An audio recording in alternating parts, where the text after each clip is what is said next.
Good morning and welcome to this Wednesday, April 15th edition of Trading Places Live at earningsbeats.com. I'm Tom Boley, Chief Market Strategist here at Earnings Beats, and I'll be your host for the next 30 minutes, featuring everything you need to know as you prepare for the trading day ahead. Before we get started, I do want to apologize to everyone for our internet issues here over the past week. Unfortunately, there's absolutely not anything I can do about it. I have been watching my my ISP internet service provider, Comporium, parked their trucks out in front of my house for the last 7 days. I mean, my internet's been absolutely horrible. It's really just one area of right where I live that they're having significant issues. Been on the phone, just simply it's out of my control, but I do want to apologize for it. I'm actually using a cell phone connection to do this one today. I don't have internet through Comporium, so I do have a backup. The problem is it's not very reliable sometimes when you're doing webinars and streaming, anything that's streaming. So bear with us. Again, we're doing everything we can do. It's just some of this is just completely out of our control. But we do want to continue to try to get you what we can, certainly during this rough period in the market. Speaking of the market, well, before we get into it, let me just go ahead and we'll go through and show you what happened yesterday. I think we've got some big stuff developing here in the near term, and I'm expecting that yesterday set a very significant top in the near term for us. We'll see. But there's just a lot of things coming together here that I believe the market is going to start to feel more pressure to the downside. Dow Jones Industrial Average yesterday finished up more than 550 points, 2.4%. The S&P was up more than 3%, rising above 2,800.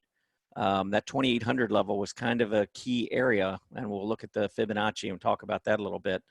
NASDAQ up almost 4% yesterday, some huge moves to the upside. Amazon, Netflix, Tesla, and some others continuing to perform well and powering the NASDAQ to the upside.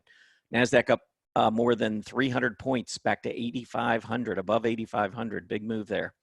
Mid caps up 2%, small caps 1.77%. Their underperformance continues. You can see the Dow kind of got close to the prior highs from last week, couldn't get through. S&P went above, NASDAQ went above. Mid caps and small caps have not even gotten back up to the levels from last week. So you can see that underperformance once again kicking in here for mid and small caps. Consumer staples led the rally. I think this is one of the best areas. I think this continues to be one of the best areas of the market. I like staples. I like technology. I like healthcare. Those are the three really significant sectors that I like. Now, there's some industry groups in other areas that I think are strong, but staples, technology, and you see over here healthcare. These are the three that I think will continue to hold up best if we go back down. I think they'll all go down, but I think on a relative basis, if you're looking for some stocks that maybe gap down and then recover during the day, similar to what we saw back in late February and throughout the first half of March, I think these are the three areas that I would really concentrate on off of that accumulation distribution chart list that we made available to everyone.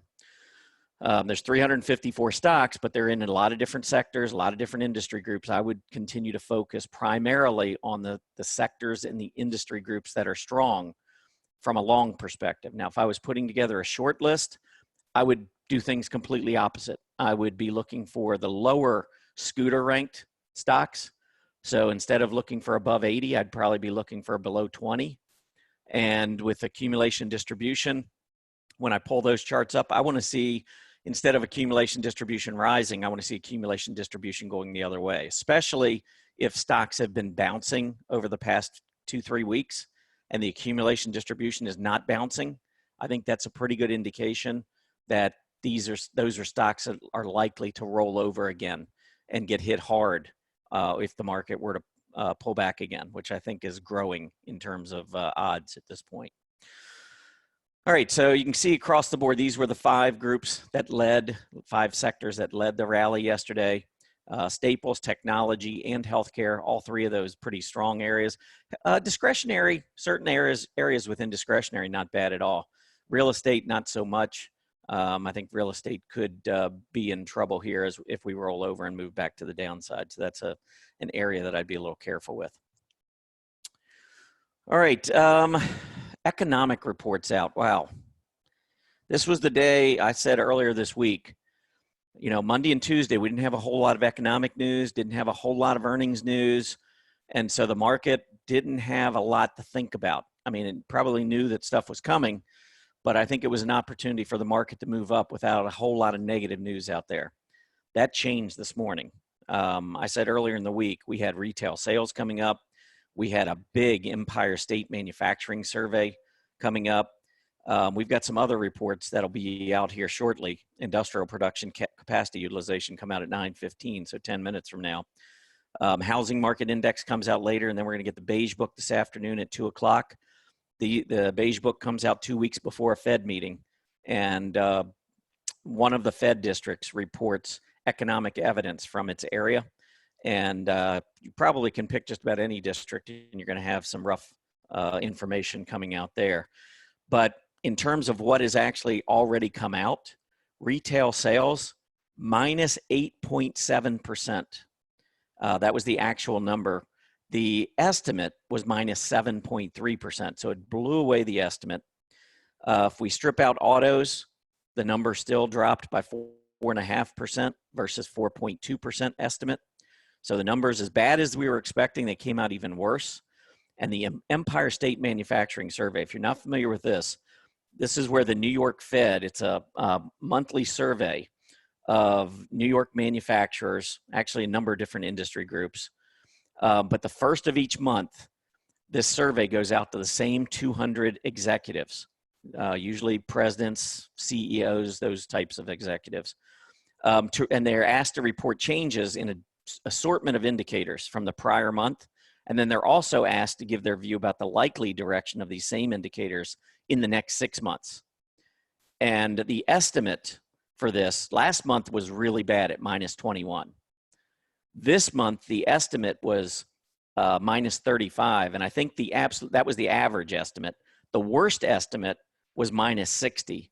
It came in at minus 78.2 today. And of course, we know New York was hit hard, has been hit the hardest in our country. And so I knew, you know, everyone was bracing for a bad number, but that number was horrendous that came out today. So I think now the market is dealing with the sticker shock. We all knew it was coming.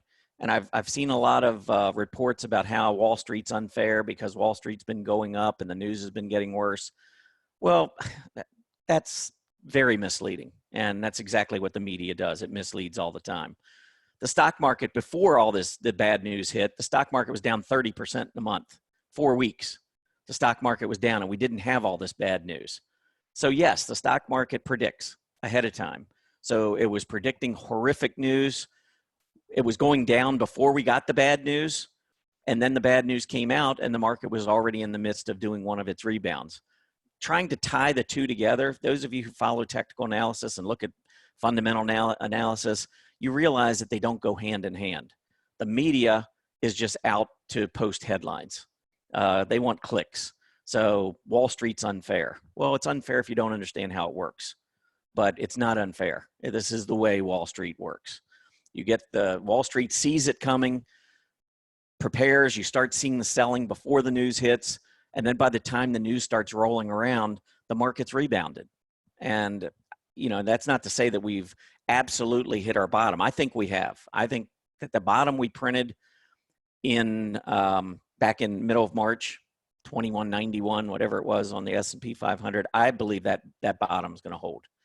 We're going to find out because I think this is starting the next leg. After all of that economic news came out, I want to show you the 10-year Treasury yield today. So let's get a quick update here. This has been one of the things that has been bothering me about the overall market to begin with, the stock market, is that we haven't seen a break on the 10-year Treasury yield back above the 20. We're not rising. You can see the 50s declining, the 20-day moving average is declining. We're trading below both of them.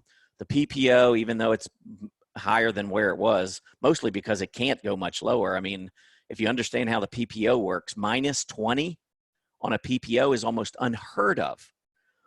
because the drop was so severe. The only way you can get a lower reading on the PPO than -20 is to continue this pace acceleration to the downside, which is almost impossible to do. At this point, we would be at -4% on the TNX if we were to try and keep up the pace that we had before. So you might point to this and say, well, hey, the slope is slowing. Well, it had no choice but to slow. I mean, it can't keep that kind of pace up to the downside. We are still way below the center line. There's still a lot of negative momentum in the Treasury yield to the downside, a lot of positive momentum in Treasury prices to the upside. If Treasury prices still have momentum to the upside, it's going to be very hard for equities to sustain their move to the upside. So that's why I've been talking about this as one of the things that bothers me. I wanted to see the 10-year Treasury yield break to the upside. Talked about this maybe being an island reversal. I think that's what we're getting today. We moved up pretty nicely from 0.57%, got up to almost 0.80%. That's a pretty good move. Sideways consolidation, up on an island. Now we gap down, we leave it on an island. So here we had an island cluster reversal, which was only 2 candles. We move up off of an uptrend, and then we gap down and start a downtrend. Now, can we hold the recent low down around 0.57%? I think that's going to be a question that we're going to want to watch, because if that level fails and we continue to move down, that is likely to coincide with increasing fear, more money moving into safety, and that would be bad news for equities. So all of this kind of plays a role and, is intertwined, if you will. I think the intermarket relationships between all of these different asset classes is something we need to pay attention to.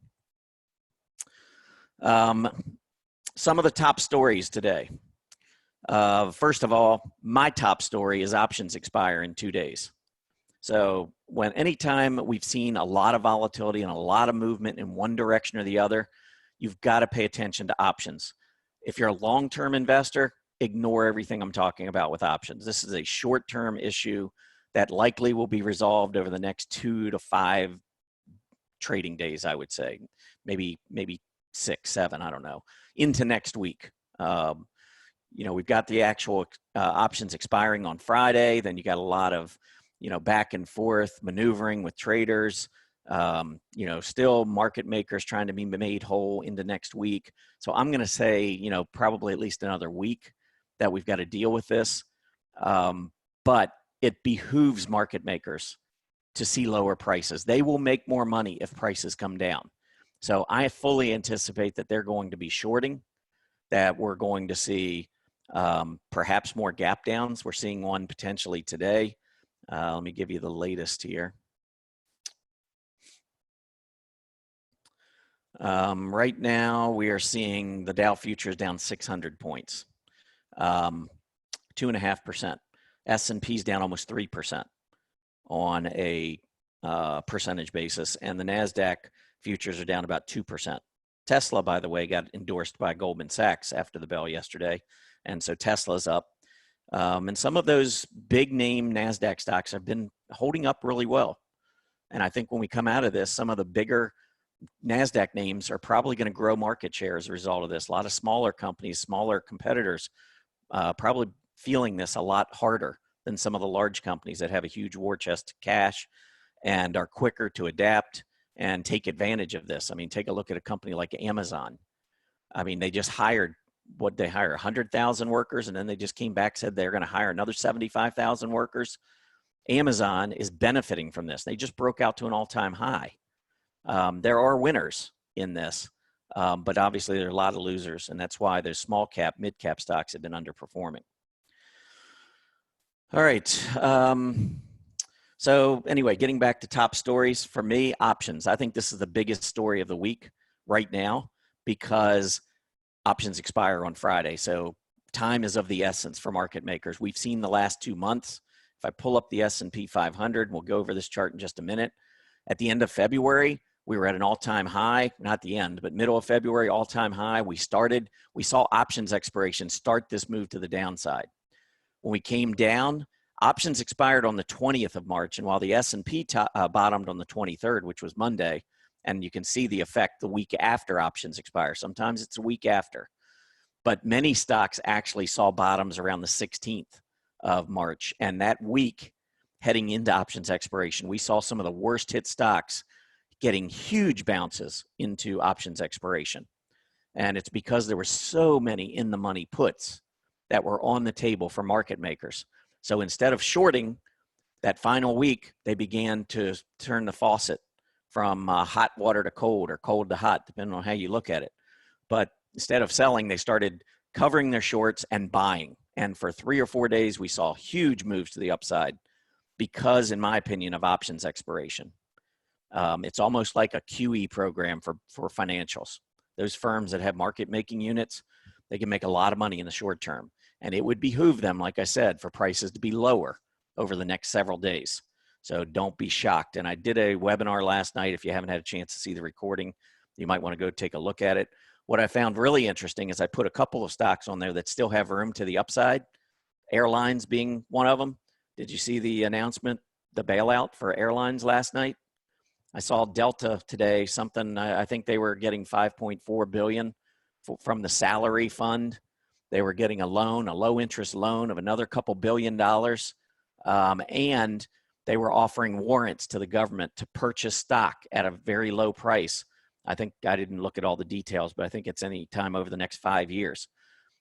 Isn't it interesting that the airlines bailout comes out 2 days before options expiration when they're one of the few industry groups that actually could use some more movement to the upside?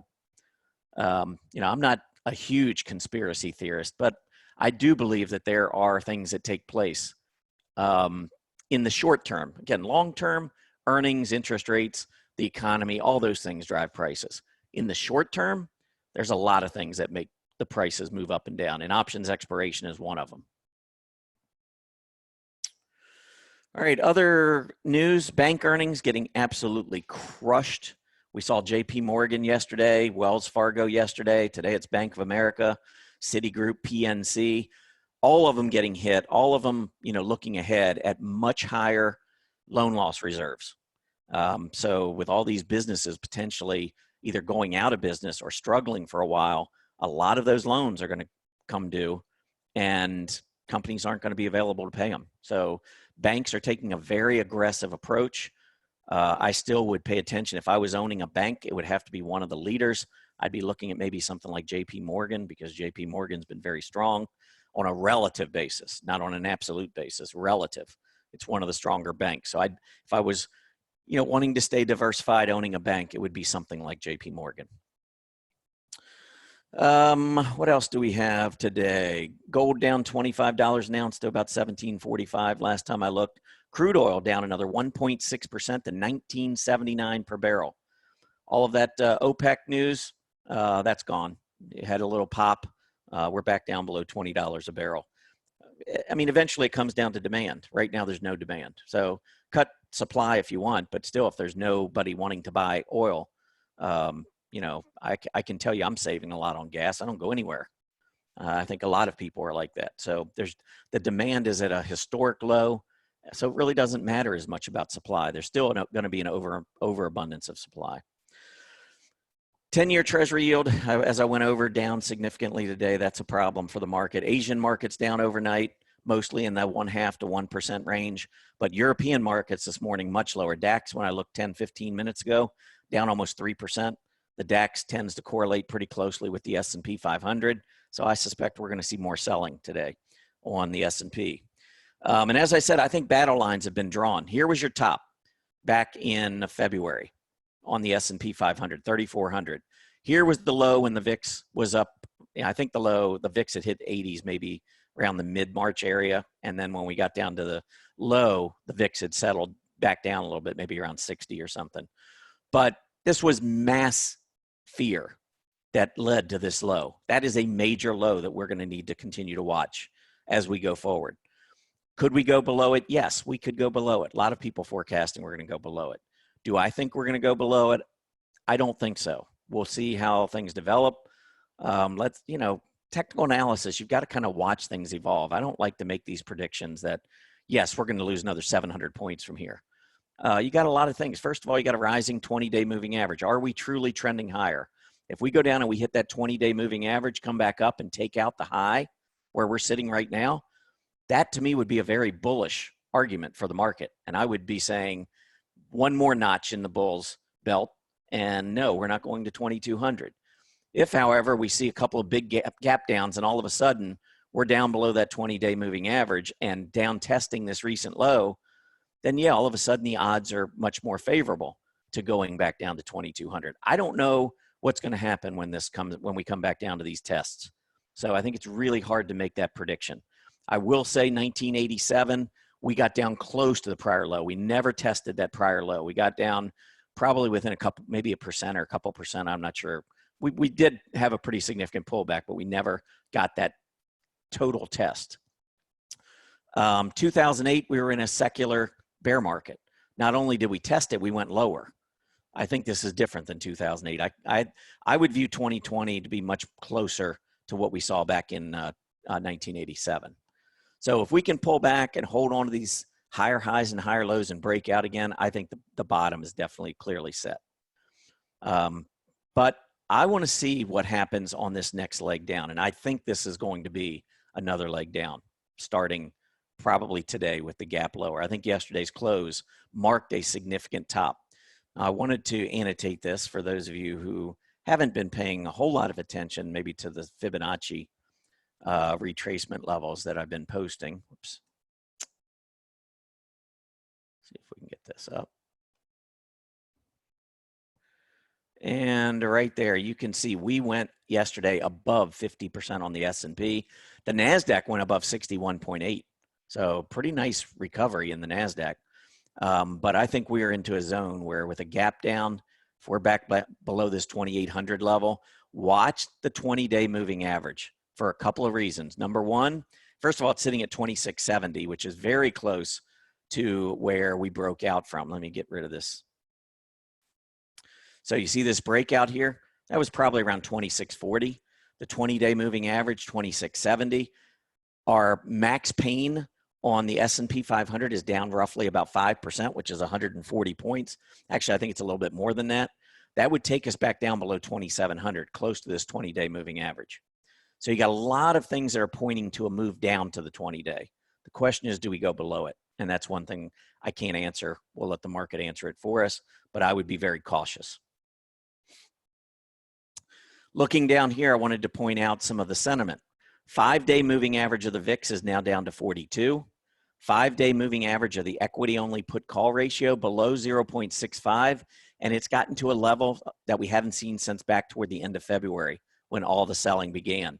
So all of this movement to the upside, now all of a sudden, the masses are starting to get a little bit more bullish, starting to trade more calls. That sets up for another move to the downside and for this to spike. So sentiment is not looking good for us right now. Let's keep moving on. I want to take a look at the industry groups. Now, if you go into your dashboard at Stock Charts and go over here under Member Tools and go to Industry Summary, and then I put it in Table View. There we go. And then I sort based on the scooter score. Now, this is not going to give you exactly what I did in my Excel spreadsheet because that's based on strictly where we stood on February 21st or February, actually, I think it might have been February 19th, and where we were as of the end of last week.